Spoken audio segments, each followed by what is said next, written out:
Hello बच्चों, मैं सरोज बाला आप सभी का हिंदी पाठशाला चैनल में स्वागत करती हूँ। बच्चों, आज मैं कवि केदारनाथ सिंह जी के द्वारा रचित कविता बनारस के बारे में बताऊंगी। कविता का सार और सप्रसंग व्याख्या करूंगी और कवि का संक्षिप्त परिचय भी आपको बताऊंगी। बच्चों, सबसे पहले हम कवि केदारनाथ सिंह जी का संक्षिप्त परिचय जान लेते हैं। इनका जन्म 19 जुलाई सन 1934 ईस्वी को उत्तर प्रदेश के जिला बलिया में चकिया नामक गांव में हुआ था और इन्होंने काशी हिंदू विश्वविद्यालय से स्नातकोत्तर और पीएचडी की डिग्री प्राप्त की है। जवाहरलाल नेहरू विश्वविद्यालय में ये हिंदी प्रोफेसर के पद पर आसीन रहे हैं। बच्चों, इनके कविता संग्रह हैं अभी बिल्कुल अभी, जमीन पक रही है, यहाँ से देखो, अकाल में सारस, उत्तर कबीर। बच्चों, अब इनकी भाषा की बात करते हैं। इनकी कविताओं में खड़ी बोली के साथ साथ आम बोलचाल की भाषा दिखाई देती है। भोजपुरी इनकी स्थानीय भाषा थी, इसलिए इनकी रचनाओं में भोजपुरी भाषा का भी पुट मिलता है।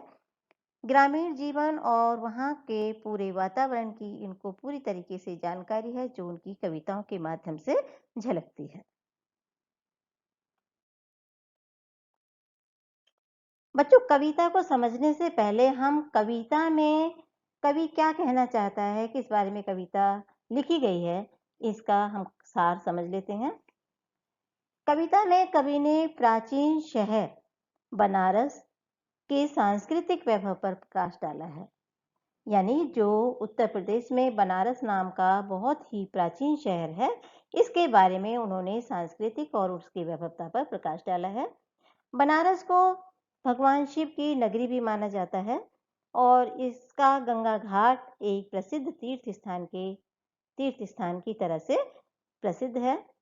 यहाँ वसंत अचानक ही आ जाता है और वसंत के आते ही भिखारियों के कटोरे भर जाते हैं। कभी बताता है कि बंदरों की आंखों में चमक आ जाती है और वहाँ के जो कलाकार हैं वो अपनी कला का प्रदर्शन करने के लिए हमेशा उतावले हो जाते हैं। लोगों की आस्था काशी और गंगा दोनों के सानिध्य में या दोनों के समीप होने के कारण मोक्ष की प्राप्ति से उनकी आस्था जुड़ी हुई है। गंगा के किनारे नावें बंधी रहती हैं और मंदिर और घाटों पर जो दीप हैं वो जलते रहते हैं। वहाँ अगरबत्ती धूप बत्ती इनकी जो खुशबू है वो पूरे वातावरण को बहुत ही सुगंधित बना देती है। यहाँ यानी बनारस में सुख और दुख दोनों का मिला जुला रूप दिखाई देता है कि एक तरफ सुख है और तो दूसरी तरफ दुख का भी माहौल दिखाई देता है, जो हम आगे कविता में पढ़ेंगे। यह भागम भाग वाला शहर नहीं है, यानी यहाँ पर धीमे धीमे गति से सब कार्य होते रहते हैं। संध्या के समय में गंगा और मंदिरों का जो नज़ारा है वह बहुत ही सुंदर और अद्भुत दिखाई देता है। गंगा के तट पर खड़े होकर यदि हम देखें तो हमें लगेगा कि आधा शहर गंगा में डुबकी लगा रहा है, आधा शहर मंत्रोच्चारण लगा हुआ है, यानी आधा शहर जो है पूजा पाठ में लगा रहता है और आधा शमशान में खड़ा है। बनारस का कोई प्राकृतिक स्तंभ नहीं है, अपितु पौराणिक या मिथकीय है। यानी इसको पौराणिक नगरी माना जाता है कि भगवान शिव ने इस नगरी को बसाया था। यहाँ चिता की अग्नि हर समय प्रज्वलित रहती है, क्योंकि यहाँ पर मोक्ष की प्राप्ति के उद्देश्य से अधिकतर लोग यहीं पर अगर कोई शव होता है तो उसको लेके आते हैं, ताकि और उसका क्रियाकर्म किया जाता है ताकि उसको मोक्ष की प्राप्ति हो सके। यहाँ धर्म कर्म हमेशा चलता रहता है। बनारस में प्राचीनता भव्यता आध्यात्मिकता के साथ साथ आधुनिकता का अपूर्व समन्वय मिलता है। तो बच्चों, सबसे पहले हम बनारस कविता की रीडिंग कर लेते हैं। इस शहर में वसंत अचानक आता है और जब आता है तो मैंने देखा है लहर तारा या मडुआडीह की तरफ से उठता है धूल का एक बवंडर और इस महान पुराने शहर की जीभ किरकिराने लगती है। जो है वह सुख भुगाता है, जो नहीं है वह फेंकने लगता है पचकियाँ। आदमी दशाश्वमेध पर जाता है और पाता है घाट का आखिरी पत्थर। कुछ और मुलायम हो गया है। सीढ़ियों पर बैठे बंदरों की आंखों में एक अजीब सी नमी है और एक अजीब सी चमक से भर उठा है भिखारियों के कटोरों का निचाट खालीपन। तुमने कभी देखा है खाली कटोरों में बसंत का उतरना? यह शहर इसी तरह खुलता है, इसी तरह भरता और खाली होता है यह शहर।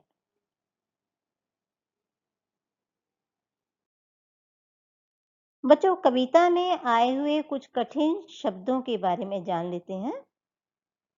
बवंडर, आंधी। किरकिराना, मुंह में मिट्टी आना। सुगबुगाता, जागरण की क्रिया यानी जागते रहना। पचखियां, अंकुरण या नया उत्पन्न होना। अजीब, अनोखा। और निचाट, एकदम या बिल्कुल।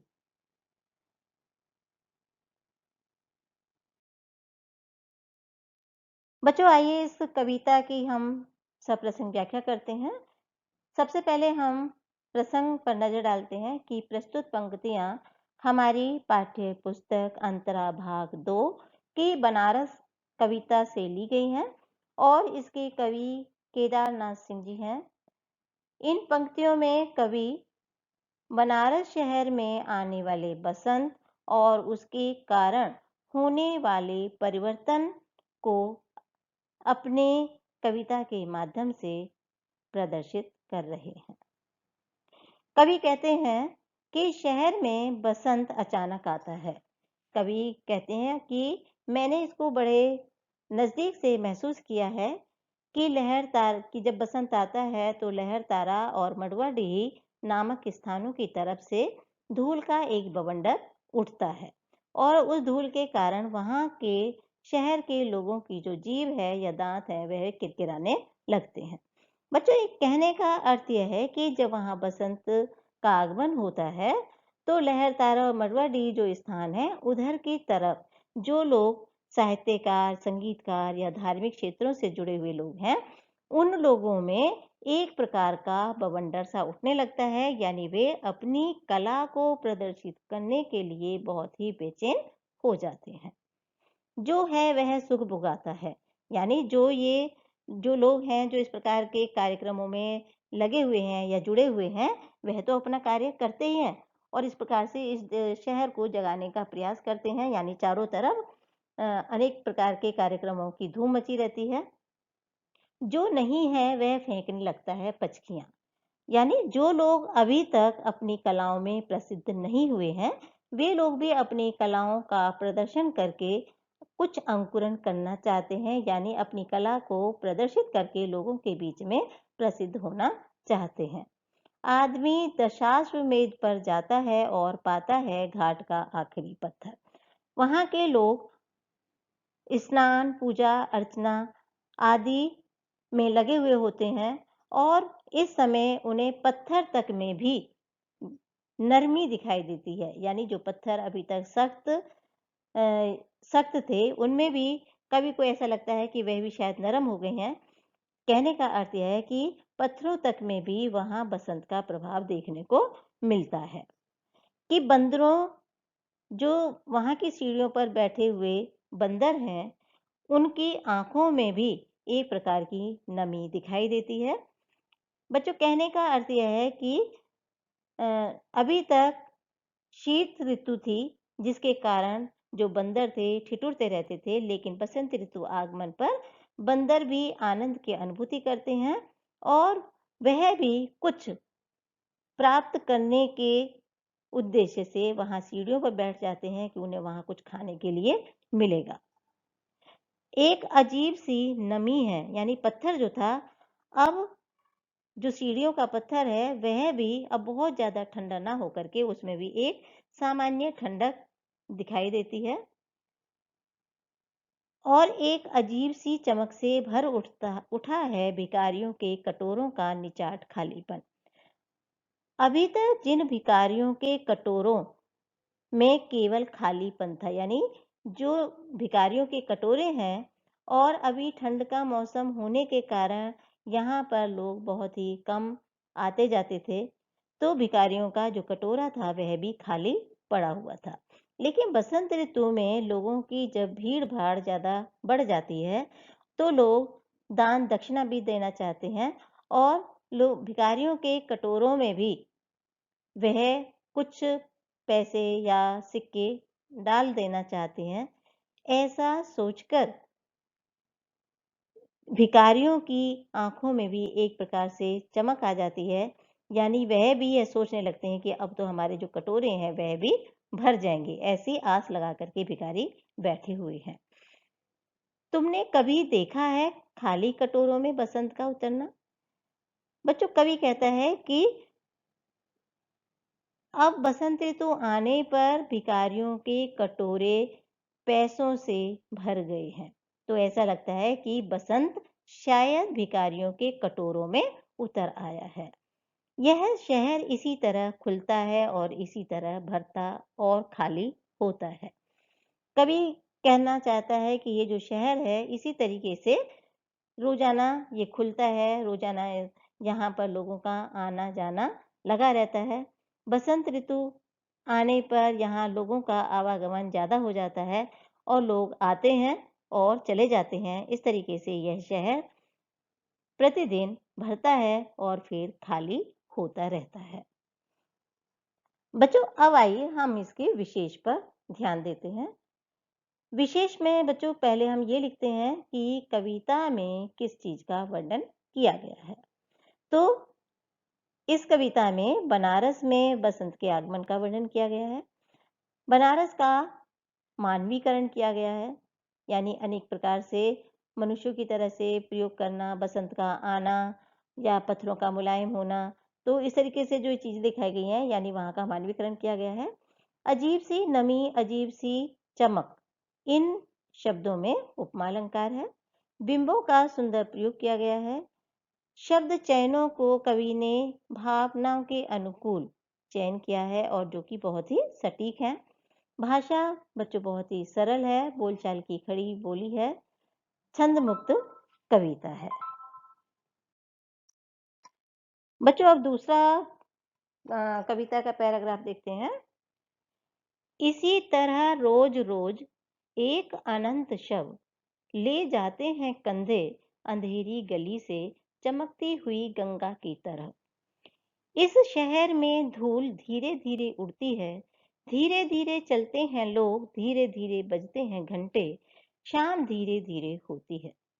यह धीरे धीरे होना, धीरे धीरे होने की सामूहिक लय दृढ़ता से बांधे है समूचे शहर को, इस तरह कि कुछ भी गिरता नहीं है, कि हिलता नहीं है कुछ भी, कि जो चीज जहां थी वहीं पर रखी है, कि गंगा वहीं है, कि वहीं पर बंधी है नाव, कि वहीं पर रखी है तुलसीदास की खड़ाऊ।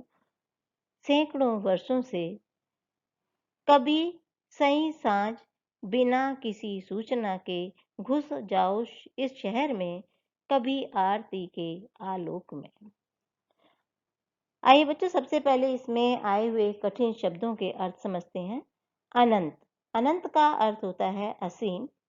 शव, मरा हुआ शरीर या मृत शरीर। सामूहिक लय का अर्थ है एक जैसा व्यवहार होना। दृढ़ता, मजबूती। समूचे का अर्थ है सारे। खड़ाऊ, खड़ाऊ होती है बच्चों लकड़ी की पादुका या लकड़ी की चप्पल। आलोक का अर्थ होता है प्रकाश। बच्चों, आइए अब इस पैराग्राफ की व्याख्या करते हैं। प्रसंग वही रहेगा जैसा भी हमने पहले पैराग्राफ में देखा था। आइए व्याख्या करते हैं। इस पैराग्राफ में या इन पंक्तियों में कवि बनारस के बारे में बताता है कि इसी तरह रोज रोज एक अनंत शव ले जाते हैं कंधे। बच्चों, यहाँ बनारस में लोगों की एक धारणा है, बहुत प्राचीन काल से ये एक लोगों की मान्यता चली आ रही है कि बनारस में, या इसको हम काशी भी कहते हैं, कि यहाँ पर मरने पर या यहाँ पर दाह संस्कार किए जाने पर लोगों को मोक्ष की प्राप्ति होती है। तो अधिकतर लोगों के जो मृत शरीर हैं, जो शव हैं, लोग यहाँ पर अंधेरी गलियों से निकलकर कंधे पर गंगा की तरफ ले जाते हैं ताकि उनका वहाँ दाह संस्कार किया जा सके। इस शहर में धूल धीरे-धीरे उड़ती है, यानी यहाँ पर जो कार्य हैं वो सब धीमी गति से निरंतर चलते रहते हैं। लोग भी धीरे-धीरे चलते हैं, यानी यहाँ बहुत ज़्यादा उतावलापन नज़र नहीं आता। धीरे-धीरे बजते हैं घंटे, यहाँ तक कि यहाँ जो मंदिरों के घंटे बजते हैं, उनकी भी आवाज़ कर्कश नहीं होती, वह भी मधुर सुनाई देती है। शाम धीरे-धीरे होती है और इसी तरीके से धीरे-धीरे शाम हो जाती है और शाम के जो क्रियाकलाप हैं, वह भी निरंतर धीरे-धीरे होते रहते हैं। यह धीरे-धीरे होने की सामूहिक लय दृढ़ता से बांधे है समूचे शहर को। यानी ये जो धीरे-धीरे जो यहाँ पर निरंतर कार्यकलाप किए जाते हैं, जो लोग पूजा पाठ में लगे हुए हैं, या जो गंगा के किनारे पर नावें बंधी हुई हैं, वो सब जो चीज़ें जहाँ पर रखी हुई थी, वो वहीं पर रखी हुई हैं। यानी कोई हमें एकदम नया कुछ परिवर्तन होता हुआ नज़र नहीं आता। सब कुछ धीरे-धीरे यहाँ पर चलता रहता है और इनको देखकर ऐसे लगता है कि जैसे अ, समूचे शहर को किसी ने दृढ़ता से बांधा हुआ है, यानी सबको एक तार में पिरोया हुआ है। जो चीज़ जहाँ थी वह वहीं पर रखी हुई है, यानी उसमें भी कोई परिवर्तन नहीं हुआ है। जो लोगों की मान्यताएँ थीं, जो लोगों के यहाँ पर पूजा अर्चना के तरीके थे, जो क्रियाकलाप थे, वे सब वैसे ही चलते रहते हैं। कि वहीं पर बंधी है नाव, नाव भी मतलब गंगा भी वहीं पर है, नाव भी उसी तरीके से उसी स्थान पर बंधी रहती हैं। और कवि ने ये भी उदाहरण के तौर पर ये भी बताया है कि वहीं पर रखी है तुलसीदास की खड़ाऊँ। यानी जो इतने वर्षों पहले खड़ाऊँ जहाँ पर रखी थी, वो तुलसीदास की खड़ाऊँ भी उसी स्थान पर अभी तक रखी हुई है। अभी सई साँझ बिना किसी सूचना के घुस जाओ इस शहर में कभी आरती के आलोक में।